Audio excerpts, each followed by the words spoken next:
Welcome to the bizval podcast. At bizval, we are passionate about empowering entrepreneurs the world over to understand and unlock the value in their business. We work with advisors and entrepreneurs to demystify the value creation process when building a business. At bizval, we know how tough it is to grow and run a business, which is exactly why we've made valuations simple to understand, accurate, and affordable. Our unique blend of tech and touch ensures that you always receive the best service, authentic human engagement, and data-led insights to ensure that you build a business that provides you with freedom and choice. In the bizval podcast, we showcase stories of real entrepreneurs and advisors, sharing lessons and inspiration from their journeys to make your journey just that little bit easier. Hey, Tracy. How are you doing? Hi, Kyle. I'm great. How are you? Good, thank you. Cool. So today I'd like to introduce Tracy Bech, serial entrepreneur, author, and the founder of the 60-Minute CFO. Tracy, I know you also mentor hundreds of business owners around the US, especially as it relates to financial literacy. So welcome. Thank you so much. I'm happy to be here. All right, cool. So maybe why don't we start with your background and your journey into entrepreneurship? Tell us your story. Sure. My background is truly a serial entrepreneur. I started my first business when I was 25. Didn't really mean to or think of myself as an entrepreneur, but more just interested in solving problems and doing things a better way. And I now know that that's kind of the dictionary definition of an entrepreneur, but when you're 25, it just more felt like the next right thing to do. And that company was a service-based business. It was 2003, so it was a long time ago, but we built websites. So, imagine a world before Wix and Squarespace where anyone could build a website. So we did pretty complex, database driven. We were really focused in on search engine optimization and things like that. We built that business and we were a small agency size and kind of realized that agencies run on people and projects, and you're always looking for more people or more projects. And I think that repetition, and we had done it for enough years, just started to kind of wear on us. And when I say us, myself and my business partner. And so right around 2007, 8, we started to think about diversification and moving in a new direction. And we pivoted from services, the beautiful, simple world of services, into products unknowingly. Again, kind of just doing what felt like the next right thing. Maybe haphazard is a key, or impulsive is a key word along these lines of my story. And began our own e-commerce website. So because we had all of our own skills to build websites in-house, it felt like a very easy thing for us to build our own e-commerce website. And literally our famous last words were, all we need to do is find something to sell. So little did we realize we were actually going from a service-based, very simple, especially with regards to financials and financial accounting, to a product-based, inventory-based retail model, which anybody who is in retail knows it comes with a whole new level of financial fluency required. And that's really where cash flow hit me right in the face. Because before, when you're just making websites, you don't have to invest in inventory.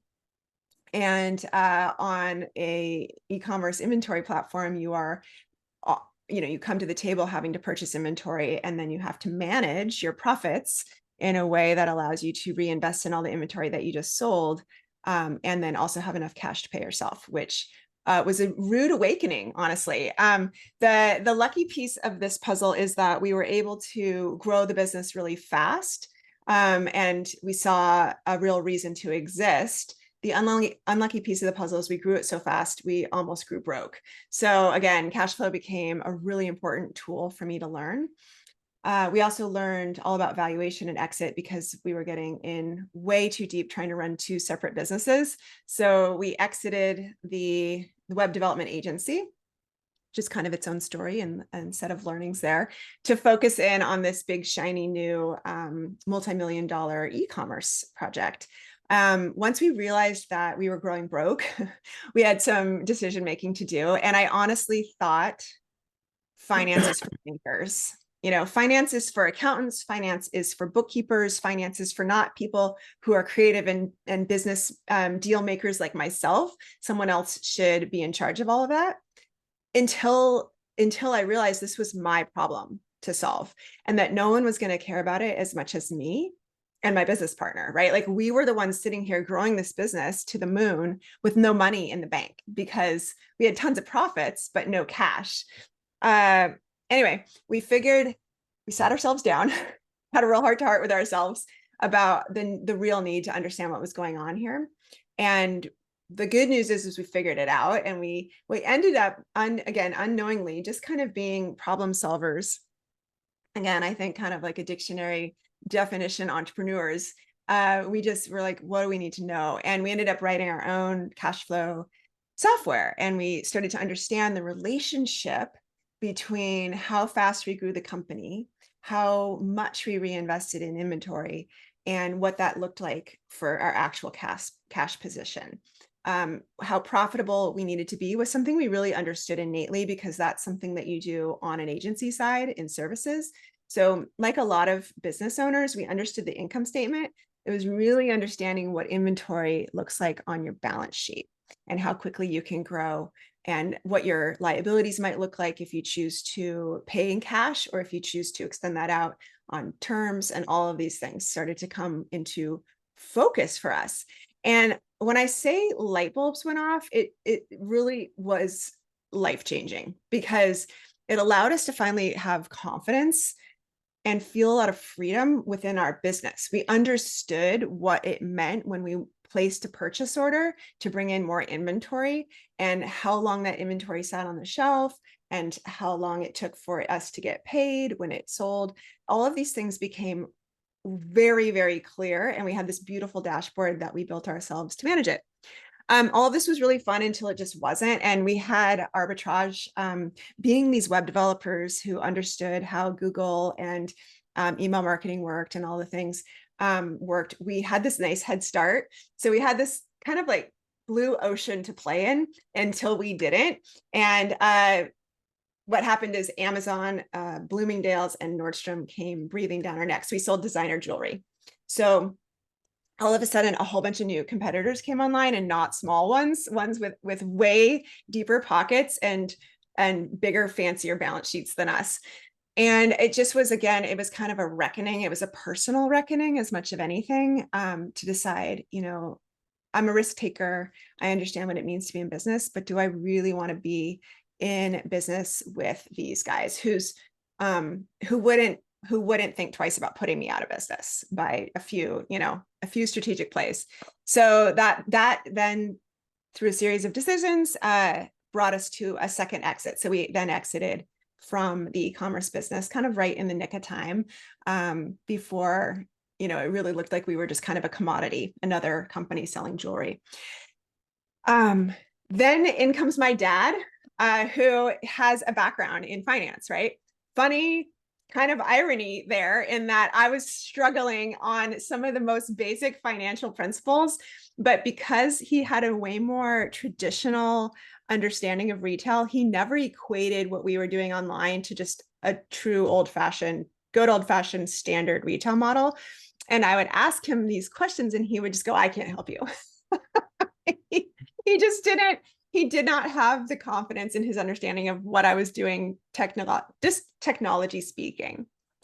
So the irony is that he comes to me after I exit this second business, and I truly exited with no plan B. Like, I did not know what I was going to do next. I just knew I was going to do nothing for a while. It was honestly like kind of a delayed maternity leave. I had just had my second kid. I, of course, had no maternity leave as an entrepreneur. I hate to say, of course, it doesn't have to be like that, but in my world, it didn't happen. So I was just going to take a minute. And he said, well, while you're doing that, would you do me a favor? I just wrote this book. It's called 60 Minute CFO. And it really is, it's the 40 years of my teaching small business owners finance all in one handy book. And I read the book. He goes, will you help me sell it online? And I said, sure, let me do some research. And I read the book. And it was almost like a how dare you moment. You know, I'm like, how dare you know all of this and then have me figure it out on my own. Learn it all the hard way when you had all the answers. And you know, it's funny how life works. It couldn't have been a bigger gift to me to have figured it out on my own, because I now know every single funny little road your brain wants to go down as an entrepreneur to understand these concepts. And then he came in with the actual book knowledge, the book smarts, you know, all of the jargon, all of the names, all of the principles that have existed, you know, on back to like the Romans for finance. So when we married the two up, you know, his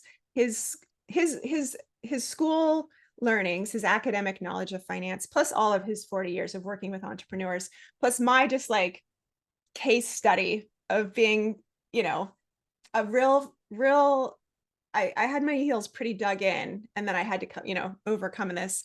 It became what we didn't know would be just a really cool partnership. So I was like, yes, I'll actually help you sell this online, and I will actually help you teach this, because I am passionate about the light bulbs that go off when people finally realize they A, can understand this, and B, it's going to really change the way you play the game of your business. So here we are today. We teach this stuff. My dad is actually now fully retired.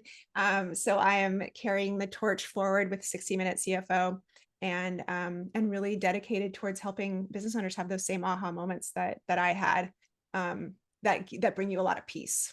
So yes, that's my story. Yeah, so I think a lot of business owners, obviously, and you can likely attest to this in dealing with them on a day-to-day basis, but a lot of business owners go through the same sort of struggles. Like, what was your, I guess it's a really confusing point to be in. You're like, you're making all these profits and, you know, you still kind of feel broke. Like, what was your process? How did you unpack all of that? And if you were advising, you know, very generically, I know it differs per business, but, you know, how would you go about breaking that down? And, you know, did you use like first principles approach? Did you think about it differently? Were you just resilient? And yeah, let's talk about that. So the moment we realized our error in our thinking was then, I remember it really well. And this was a white knuckle ride. Like, we built this business so fast. So I don't fault us for not figuring it out sooner, because we were busy. But we had our little web development agency. We had this little conference room, and we had turned the conference room into our warehouse for our jewelry. Luckily, jewelry's small, so we fit a lot of it in there. And so we had this whole wall of little boxes that held all these little pieces of jewelry. And we would order, and we would receive our jewelry, and we'd put our jewelry away in our little like mini warehouse system. And then when it was time every day to run the orders, we would, you know, we'd print out all of our packing slips and our shipping labels, and we would pick, pack, and ship our orders. And so we were doing this, and we were tired, Kyle. Like, we had already done a whole day of web development, and then we would save this like 1 hour of the day, our special hour, to work on our side project, right? And we were hustling.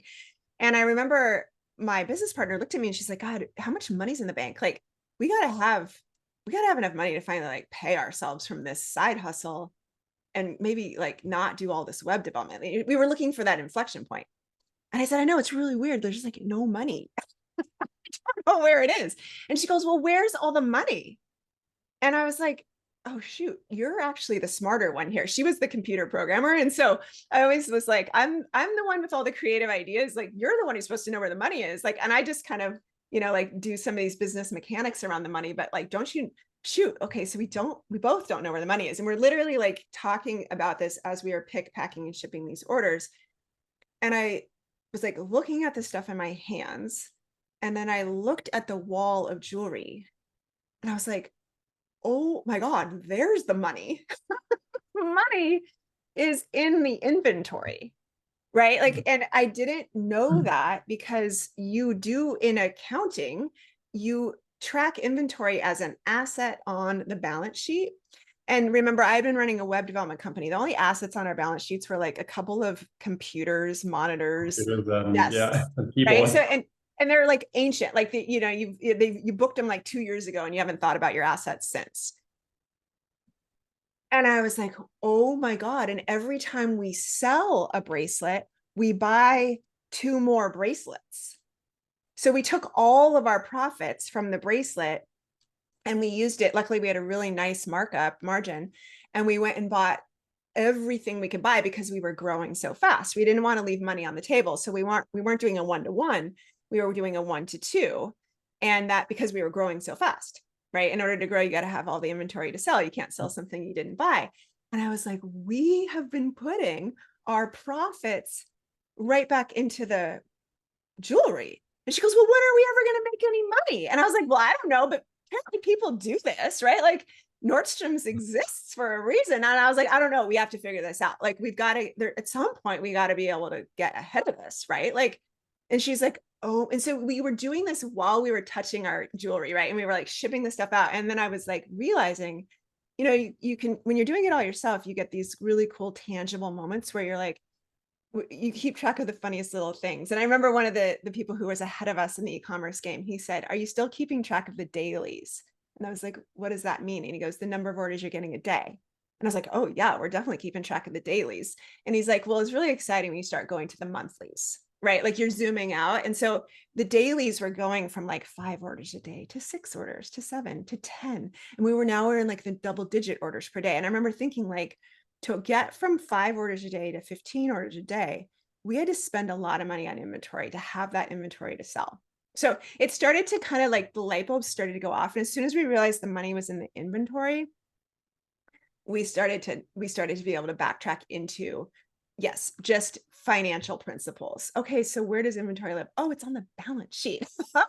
These are like desks, but we're selling desks. And so we have to, you know, and I can't remember, Kyle, like I'm trying to remember some of the nitty gritty, because it's a lot of that knowledge is now replaced by the way I teach it for 60-minute CFO. Because I didn't know this stuff when we were figuring it out, but we came up with this very cool understanding that what was in our inventory was what was related to what was on our purchase orders. So you always took inventory minus what you sold plus what you've ordered. And so we started to understand that this inventory number was going to be one of our most important numbers, and that the larger this got, you could be sure the less cash you had. So we started to understand that if we felt the need to start paying ourselves, we had to find a way to still have enough inventory to sell without having so much that it took up all of our cash. And that was the relationship that we started to create. I still remember the screen, it's like emblazoned in my head. But we had this very cool custom, website we'd built ourselves. And every time we sold something, it would immediately subtract from our inventory level. So I could watch the inventory level go down. And I remember we had a threshold that we knew we had to always be at, almost like a stock portfolio. You know, you're like, I have to have at least this much invested. Stop loss, effectively. Yeah. So we had that number, and then we knew like, okay, but going into key retail times, Mother's Day, Valentine's Day, Black Friday, the holidays. Kind of tracking seasonality. Yep. That number needed to go up here. But then we could let it go no farther than to down here. You know, let's say I had to get to 500,000, but could not go below 100,000. So then you said, okay, now we know. And then we built out the cadence for ordering and how big the purchase order should be. And for each purchase order, we built in the time it takes to get it back in stock. So like how quickly that vendor delivers, plus the terms we had with that vendor. So we knew when we would go out of pocket on the cash. And what we started to do was we optimized the window so that we could sell the inventory before we had to pay for it. That was another key piece, is selling inventory before it's due. Now you start to catch up, right? You start to build yourself a buffer of cash before that cash, you brought in cash before you had to spend it. And that makes a huge difference as well. So these are all metrics now that I have like well laid out in these beautiful dashboards for 60-minute CFO, you know, days inventory, days receivables, days payable. Like who knew these were actual financial metrics? But this is how our brains work as entrepreneurs. We think I have a store and I'm literally touching the things in the store. And today I shipped 5 things. And yesterday I shipped 1 thing. I'm growing, right? you're growing, and the rate at which you're growing is definitely going to determine how much cash you have. And the catch is, especially if you're selling things, inventory items, the more you sell, the less cash you will have if you want to keep that stuff in stock. So it's just, it's such a fascinating game to play real time when you don't know what you're doing.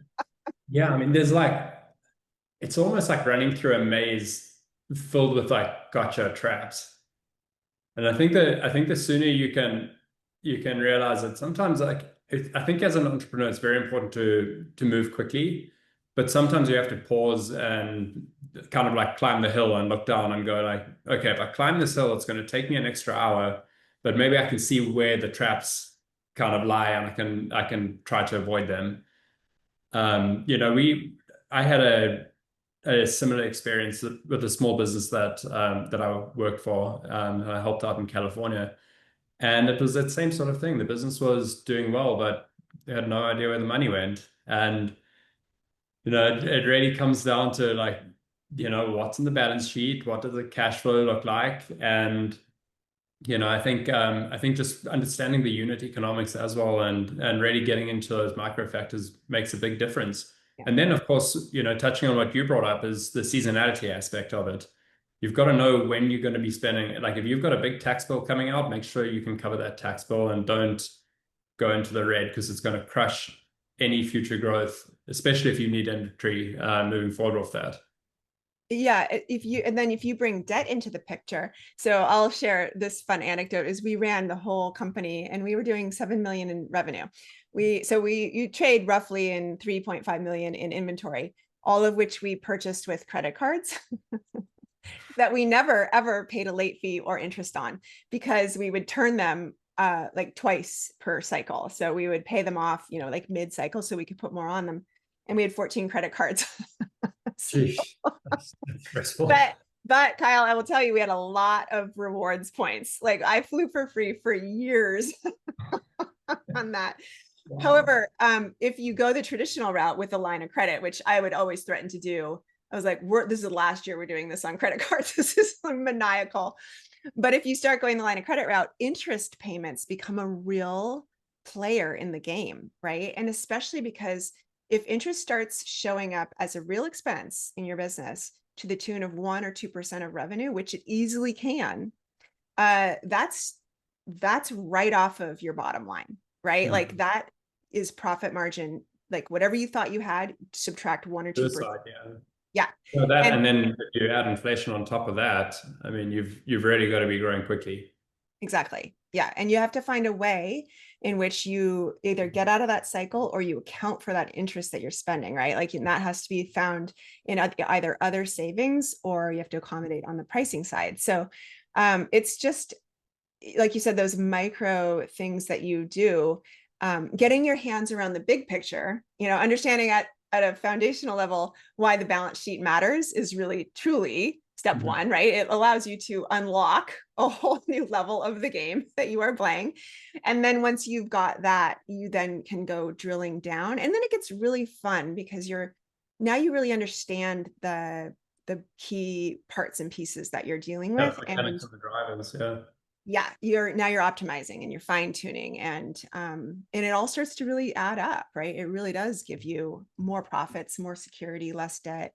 And these are things that we like as entrepreneurs. We love risk, but we also like to have a little bit of security. And that, I think for a lot of entrepreneurs, I think the fear almost slows them down in a sense, like at least creatively, and in terms of, when I say creatively, like problem solving wise. If you're really stressed out, I mean, you're focusing. I think there's a famous there's a famous experiment. I think it was in the 60s or 70s. I think Stanford did it, but these guys were told, there was a sample group of people, and they're told to count how many times a basketball was thrown back and forth between two people, and call it 20 people that were in the sample all came up with the same number. And then they were asked, did anyone see the gorilla dancing in the background? And nobody saw it. And so they replayed the video, and there was a gorilla dancing in the background. But the point being is that what you focused on, a guy in a gorilla suit, at least, not a literal gorilla. But yeah, what you focus on often kind of consumes you. Yeah. And so I think when you're constantly stressed out and you're constantly worrying about where's cash coming from, you end up overlooking a lot of opportunities that can be right in front of you, or potentially even easy problems to solve. It's so true. And also it sort of starts to feel like you're in a car and things are just coming by you so quickly, right? And all you'd like to do is put the brakes on so you can get a grip on where you are and what's going on, what's around you. And I think that's another thing, that it's a trap. It's a common trap we get caught in as entrepreneurs, because we don't spend time on getting a real clear idea of what this all looks like for us. Like, what are the key levers that get pulled in our company that have these known outcomes, right? So just like kind of understanding it on a mechanical level. And then we don't plan, right? So all of these things come as like surprises. And we forget that taxes are due, and we forget that there's seasonality, and we forget that we're going to run out of cash. And it's like this bad Groundhog's Day over and over and over again, where here we are again, running out of cash. Here we are again, scrambling to make tax payments. Here we are again, wondering where our next sale is going to come from. And we don't take those times. And this is where, we talk at 60-Minute CFO that there are 3 key parts to becoming financially fluent. The first one is understanding those key ratios. So those are the mechanics, right? The second one is the one we kind of started with, which is understanding the difference between cash and profits, because they aren't the same. And then the third one is learning how to plan and forecast. So what's going to happen? It's using history to inform the future so that you can actually feel like you aren't just, going at this like breakneck pace. And you can have that feeling of like, I kind of, I knew we might have an opportunity for that, and that's cool, but it does come with this risk. You give your brain a second to comprehend, what that could mean for our company if we grew. What does it mean if we shrink a little bit? What does it mean if we stay the same? We do scenario planning around it as well. It makes it, again, more fun and less reactive. Yeah. Yeah, and I think it's, and I think you'd appreciate this. You and I both sell. I mean, you're clearly a lot better than and a lot more experienced than I am, but you don't go into a storm and then you start reefing with a full sail. Right. You kind of look ahead and figure out what's coming. And funny story, this is a proper rookie move. When we were sailing in Croatia, we were right behind a big island, and it was probably blowing like 15, 18 knots on average behind the island. And saw where the island ended, and I decided at that moment, with the sail fully up, the Genoa fully up, I was like, I'm going to run downstairs and grab some water. And of course, the wind was just completely unprotected at that point and pretty much flattened us. Uh, and ended up like breaking some glass and whatnot. But it's that, it's like having enough of a grip to have that foresight, which I intuitively knew. And I think a lot of business owners intuitively know this stuff, but it's like that sometimes that lack of experience ends up kind of causing, you kind of have to learn the lesson the hard way a few times before you can get it right. But certainly, I mean, I think looking forward is really important. Well, exactly. And what your anecdote, which is an awesome sailing anecdote, it has happened to all of us, is also a good one, because what you're doing is you're saying, I'm using what happened to me to inform the future. Like, you're never going to do that again, right? Like, you're always going to be aware of when you're in the lee of an island and what that means when you come out of that wind shadow. And that's kind of the key piece of it too, is that you took note of it, right? A lot of folks, like if we go back to financials, do a bit of a head in the sand and don't even want to look back at what happened. It's like already over with. But there's so much learning in what went down, what went on in our company, not just on the year-end basis, but even every month. Like, what did every month look like? What is the seasonality? Is there a seasonality to it? And if you really start to break that down, now you have a template. Like, if you go back, recording in 2025, if you were to go back and look at every month's revenue and profits and what all of your ratios looked like on a monthly basis, now you can actually kind of say, well, there's a good chance that'll happen every month of the coming year. And then we can start to look for trends, and we can start to say, well, it turns out every time we come out of the lee of an island, we get flattened, right? Like, it's like, that's such a great lesson. And then you know what to do. I mean, then you say, well, what do we do when we get flattened? Okay, well, we reef the sails, we let them out, we head up a little bit. You start to say, mechanically speaking, there's so many ways to react to that. And then that's where your forecasting comes in. Okay, I see an island.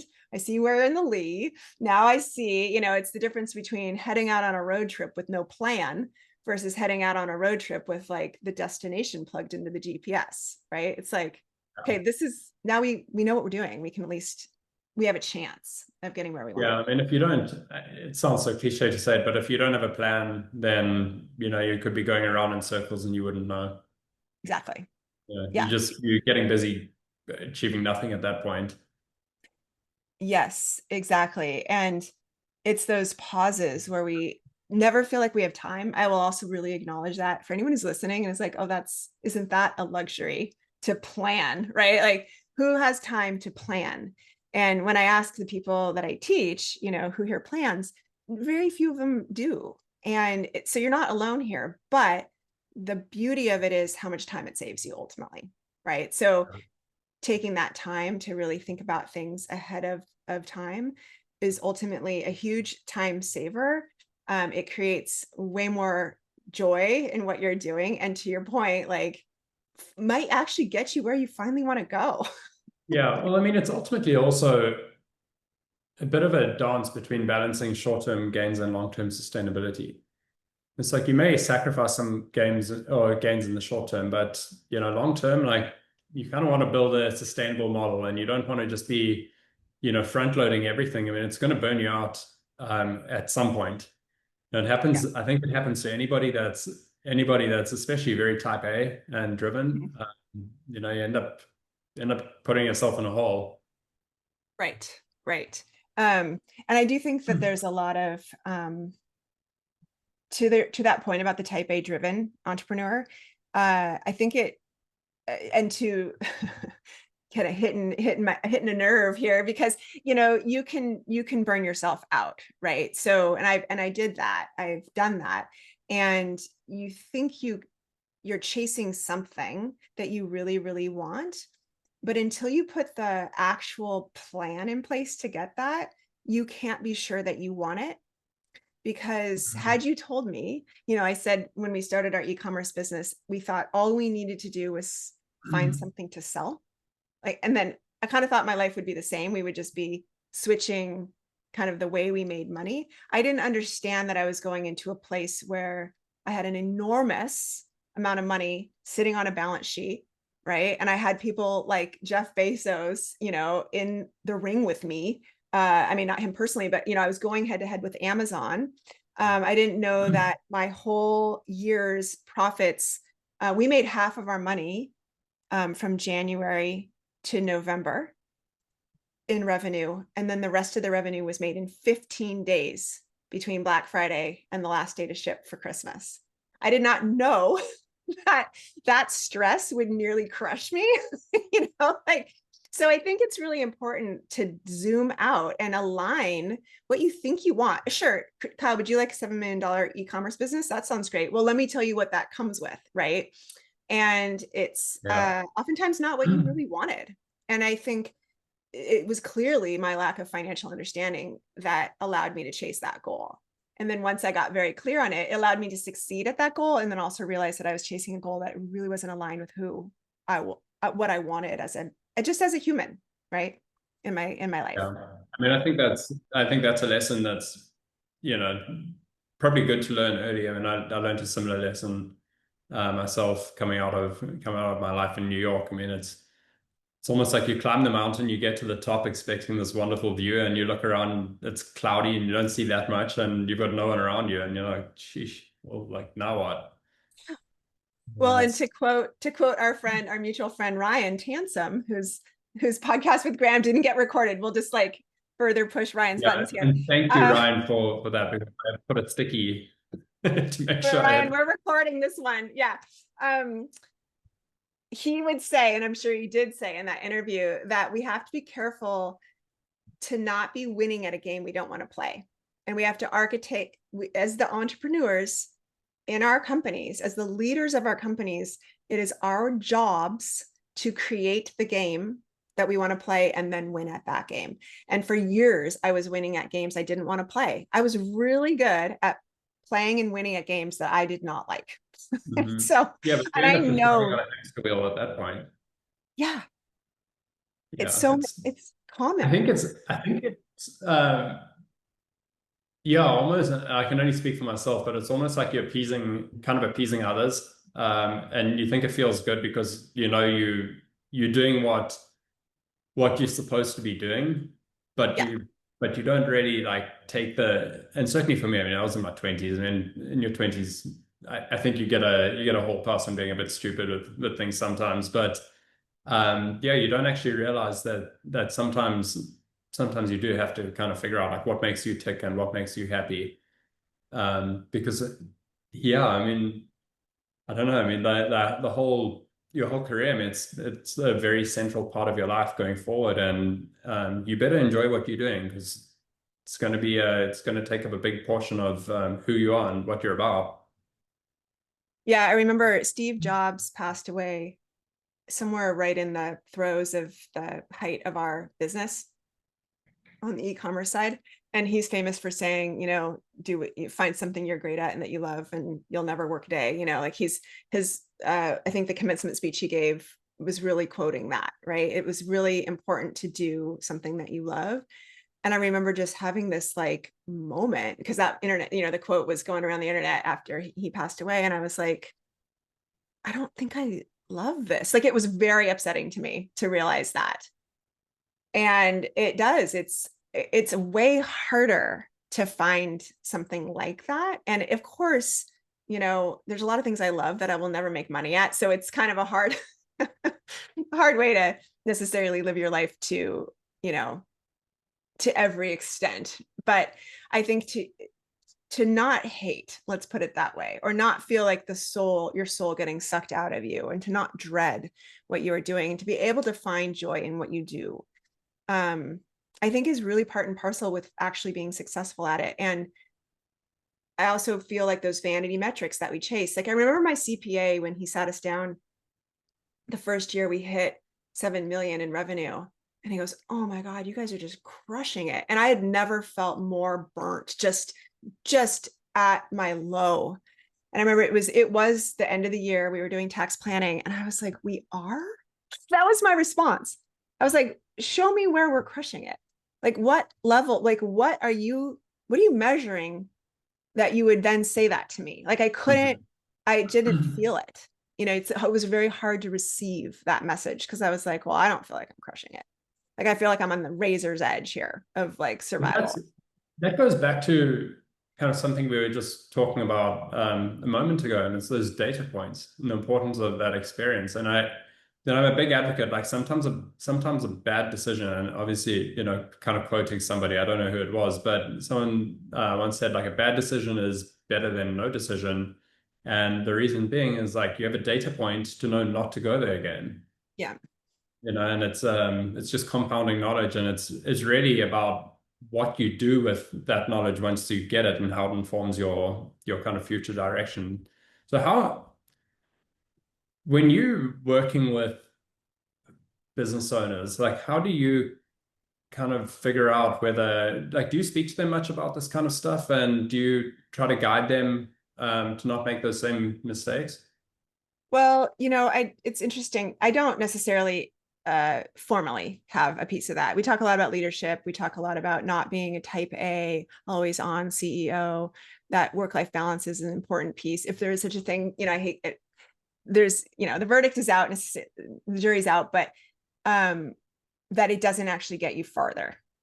And you're probably chasing something that isn't actually the key ingredient to your company's success. And I do a lot of peer groups, right? And when we meet in the peer groups, a lot of stuff comes out, and we're typically focused on one member. We do this roadshow and we go into people's companies and look at their company.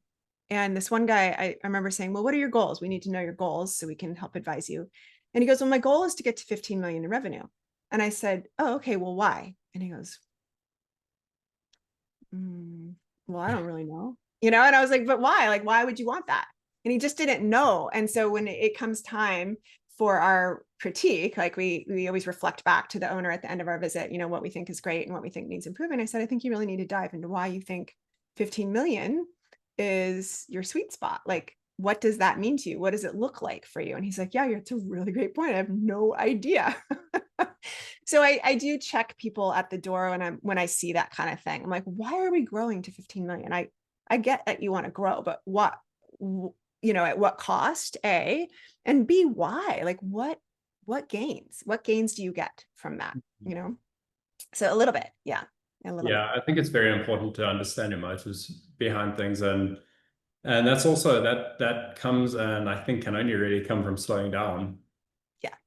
If you're constantly, chasing the carrot, I mean, you're not actually going to be able to pause and see what's actually going on around you. And I think a lot of entrepreneurs also do get so caught up in the day-to-day that, like we were saying earlier, you could just climb the hill and you could see where all the traps are laid, but it takes a bit of time. Like, I think one of the key things that I'm realizing, like from our discussion, is like, slow down, understand your motive, like prepare, look forward, and don't just get caught up in the day-to-day.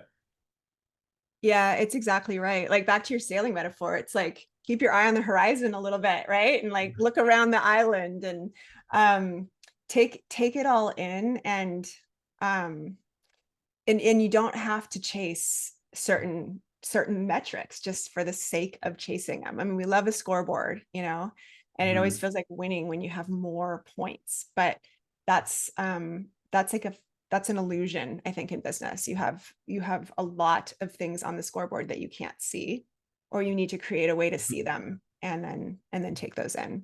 Yeah, that helps a lot.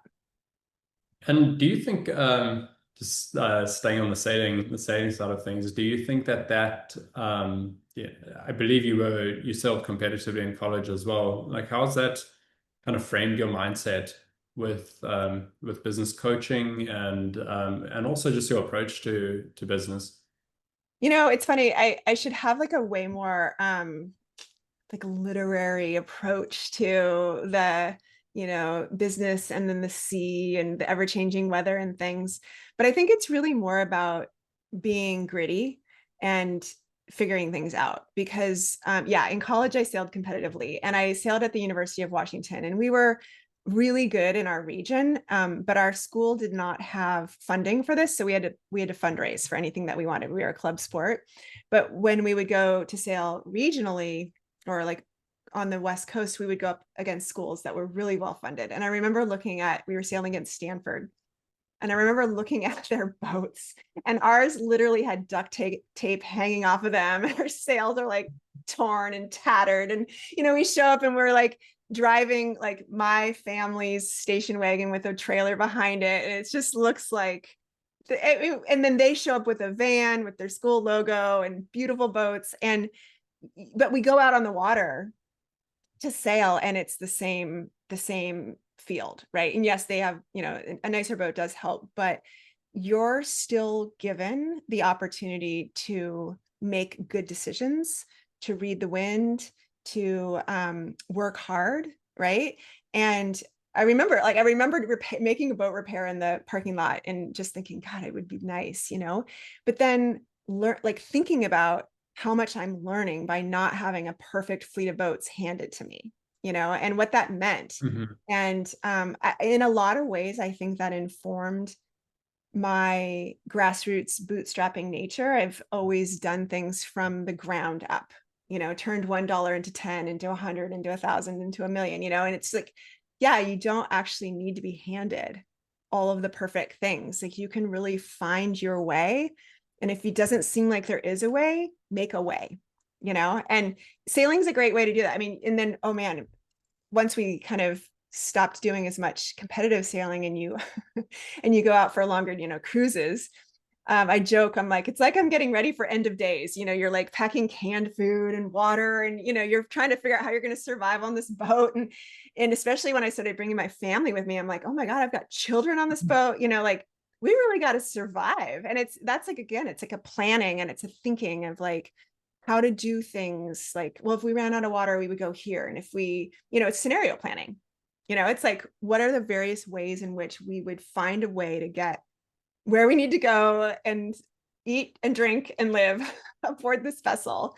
It's like being in a business is a lot like being on a boat, and using and rationing, let alone, I mean, especially with a family, like rationing your water for showering and for washing dishes. I mean, it's like, yeah, I've done two week, I think one was 3 weeks, one was 2 weeks, one in the Seychelles, and then in Croatia we sailed. And it's, yeah, I mean, you're basically rinsing because you're like, well, if this water is going to last me 2 weeks, like, we get 30 seconds a day. Yep. Yep. I know. I'm like catching the kids, rinsing something. I'm like, what are you doing? Or Yeah. another thing we joke about is I'm like, even like the gummy worms, it looks like we have a lot of food on board, right? Because you bring on 2 weeks worth of food. And so they're like, oh my gosh, we have like all of these snacks and treats. And I'm like, we have just enough. Yeah. We do not have a lot, and it's, you guys got to put your minds into, I mean, it's a lot like managing a budget, right? It's like, these have to last between now and 2 weeks from now. So there is a lot of like, and then you also learn because inevitably you do something wrong, right? And something breaks, or you run out of something, and you've got to like, yeah, you got to be tough. Yeah, you got to improvise. You have to stay positive. I mean, there are a lot of, I think, putting yourself out there in business and on a boat, or it can be very similar. Yeah. Yeah, certainly. I mean, our first night, so we got certified. I've spent a lot of time growing up. I was on the water, probably 10,000 hours at least, like from fishing, but I was not a sailor. And so we got certified about 5 weeks before going to Croatia. And so the first night we thought, oh, we'll go down to, I think it was Skedro. And the guys are like, typical European fashion. They're like, oh, you got plenty time. And we had planned on leaving at like 1 o'clock when they said we could probably leave. And we ended up leaving at 4:30 when they said we could actually leave. Difference between the charter company sales guy and reality. Right. And they're like, no, you can get down there. And about halfway down, we are like, there's no way we're going to get there before the sun goes down. So we pulled into this bay. And bearing in mind in the Mediterranean, it's all that Mediterranean mooring where you got to, tie off the stern as well. And we got into this bay when the sun was like below the horizon type of thing. Oh And gosh. there was like a boat in every nook and cranny. And so when it came to dropping anchor, that like anytime we were going to drop the anchor, someone was like, nope, nope, nope, my line's already there. And then, reversing in, like we had just got on this boat. I know it was like an 8 foot keel, and I was thinking like, I had no idea. You reversing within like probably 20 feet, maybe 15, 20 feet of the side. I'm like, geez, I don't want to ground this boat on day one. Yeah, it's a case of you just got to be brave and just face it and figure it out. And you may have some sleepless nights. Like, I mean, we certainly that first night had a sleepless night. We were just waiting Yes. for the first bang. Luckily, nothing happened. But I think running a business is kind of similar to that. Yeah. I mean, and to your point, like you do stay vigilant, right? Like until you feel a real trust and familiarity with, especially like that boat or maybe the business you're running, like you stay so hyper vigilant, and then you also are on guard, or however you want to think of it, for those forces that are out of your control, right? Because you're probably wondering, what are the tides doing here? Like, is there a wind that comes up at 3 a.m., or is that boat over there going to swing and hit mine? They're just things that are outside of your control that then you monitor for, and then your job is to react in a certain way. And yeah, it's very analogous. I think it's very analogous, but well done. I would sailing your first day and coming into a crowded harbor at night. I don't know if you can Yeah, it fathom was think of that. yeah, and it was just my wife and I too. I mean, so like 45, I think it was a 45-foot boat. The two of us handling this by ourselves, both like pretty much rookies. But we do something every year that makes us uncomfortable. I think when you start facing your fears and you conquer them and tick them off one by one, it kind of teaches you that, and certainly, I mean, I can also tie this to sport. It's like the most scary moment is before the starting gun. Yeah. You know, because Yeah. you've got an infinite amount of possibilities, and your brain will always jump to the worst ones. I totally agree. I mean, when I was in college and when I was just graduating, I was into long distance running, and I didn't know necessarily why I was doing that, but it was something about proving to myself I could do hard things in an environment outside of work. Because I remember I would come in after a race, maybe on the race was on Saturday, I'd come into work on a Monday and just think, you know what, I did something really hard.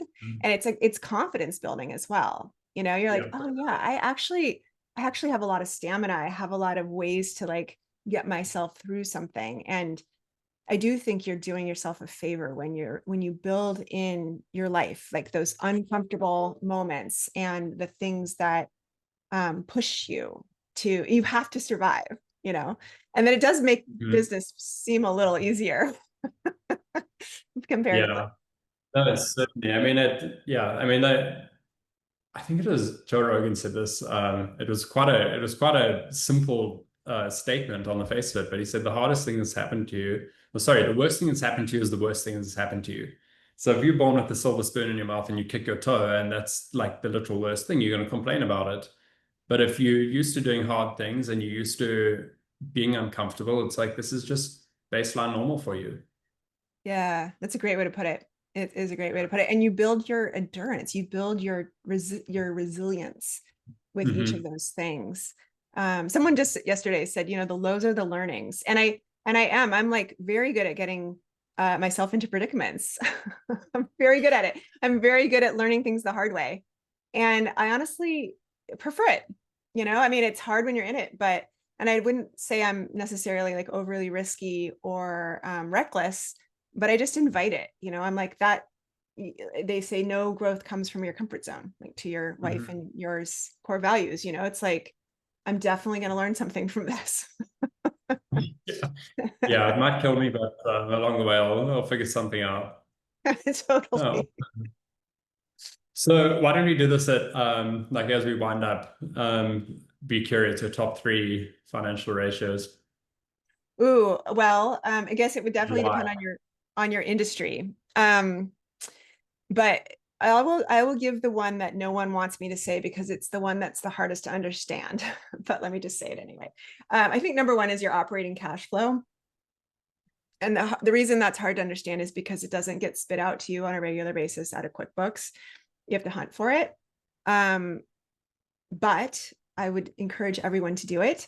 Knowing your operating cash flow is really understanding, what oxygen level you're at. The second one would be your gross profit margin. And I would urge anybody who thinks that they don't even have a gross profit margin level to find it, because a lot of folks who are in an industry that doesn't have a cost of goods or a cost of sales associated will say they only have an operating profit margin, but you do. Everybody does have a cost of service, sales, or products or goods sold.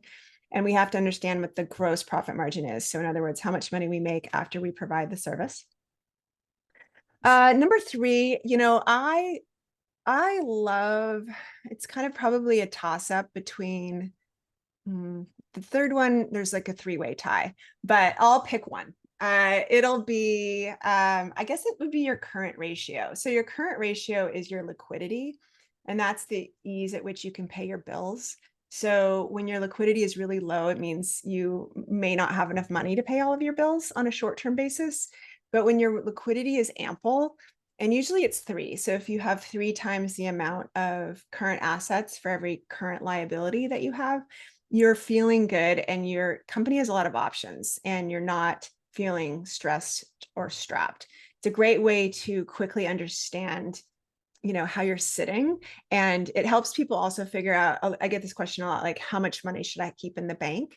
And there's never a dollar amount. I never want anyone to think about the number of dollars. It's a relationship between the amount you have in the bank and the amount you owe, right? So in general, 2 to 3, right? 2 to 3 ratio on that. So having enough in your current assets to pay what you owe 2 or 3 times over is going to give you a pretty good current ratio, pretty good working capital. Again, it's going to vary by industry, but I think those would be my 3 if you made me pick. Fantastic. Cool. Where can people find you? And you want to tell us about your book? Yes. So 60minutecfo.com, 60minutecfo.com has an opportunity to click over to the book on Amazon. The book is a really great place to start. For those who want to go deeper and have more interaction, we have a membership. So you can dive in, and that's where you get biweekly coaching. You get access to all of our recorded materials and the members who are in there. So you get a little camaraderie as well with people who are in the trenches and dedicated to learning this stuff too. So yeah, the book and the membership are both available from 60minutecfo.com. So it's a great place to find us. Fantastic. Thank you so much. Thanks, Kyle. Cool. Bye.